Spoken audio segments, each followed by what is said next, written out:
In this video, I'm going to show you how to quantize in GIMP step by step, so you can reduce the number of colors in your image and create a clean, low color effect quickly and easily.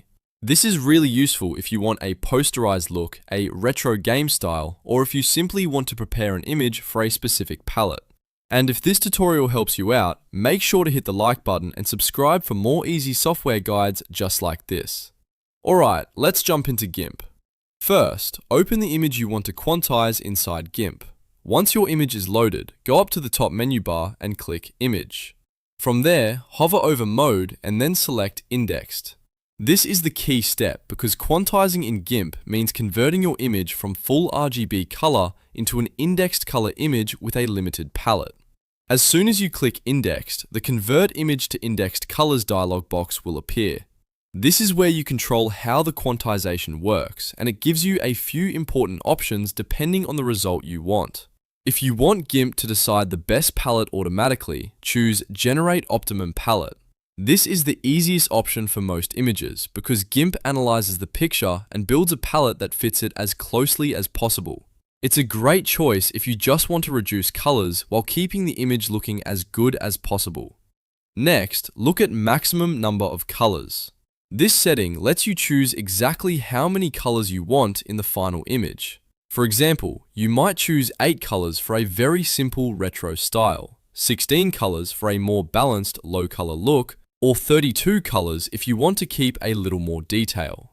GIMP supports up to 256 colors for indexed images, so you can decide how aggressive the quantization should be based on your project.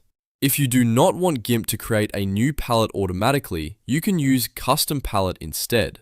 This is perfect if you already have a specific palette in mind, like a Game Boy style palette, a brand color palette, or any custom color set you've imported or saved in GIMP. Just select your preferred palette from the list and GIMP will force the image into those colors. Now let's talk about dithering, because this makes a big difference in how the final image looks. Dithering helps soften harsh color transitions that happen when you reduce the number of colors. Without dithering, you may see obvious banding or large solid blocks of color. With dithering, the image can look smoother and more natural. Under the dithering dropdown, you'll usually see a few choices. If you select none, your image will have a cleaner, sharper, more posterized appearance with solid color areas. This is great if you want a bold graphic look or you want the reduction to feel very obvious. If you choose Floyd-Steinberg Normal, GIMP will spread pixels in a way that helps create smoother gradients and better looking transitions with your limited palette.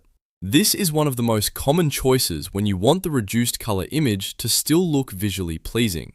If you want a similar look but with less color bleeding, choose Floyd-Steinberg Reduced Color Bleeding. This option keeps the dithering effect under control so colors don't spread too much into nearby areas. It can be a really good middle ground, especially for images where you want clarity without too much noise. Once you've chosen your palette settings and dithering option, click Convert. GIMP will now apply the quantization to your image and reduce it to the color count and style you selected. After the conversion, take a moment to inspect the result. If it looks too harsh, you can always undo it and try a different number of colors or a different dithering option. For example, if 8 colors feels too limited, try 16 or 32. If the image looks too noisy, switch dithering from Floyd-Steinberg to none. Small changes here can make a huge difference in the final look. And here's one more useful tip. If you want to keep editing the image with layers, filters, or other standard GIMP tools after quantizing it, go back to Image, then Mode, and convert it back to RGB. This keeps the quantized low color appearance while restoring GIMP's normal editing flexibility. That way, you can continue working on the image without being locked into indexed mode. So that's how to quantize in GIMP. You open your image, convert it to indexed mode, choose your palette settings, pick the dithering style that fits your goal, and then convert it. It's a simple process, but it gives you a lot of control over the style and quality of your final image. If this video helped you, please like, subscribe, and turn on notifications for more GIMP tutorials and simple editing tips. Thanks for watching, and I'll see you in the next one.